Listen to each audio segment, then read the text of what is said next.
आगे सुनाया रावा हो भरती पटनवा में आके मुलाकात करल गे।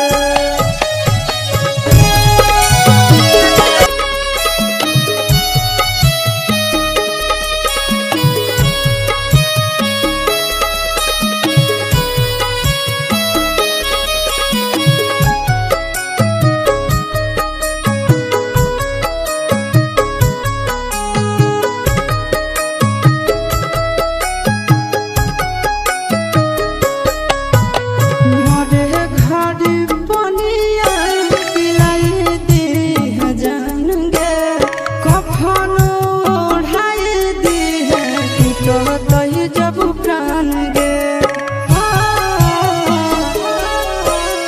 मोरे घर पनिया दिलाई दी जान गे कफन ओढ़ाई दी है टूटतई जब प्राण गे।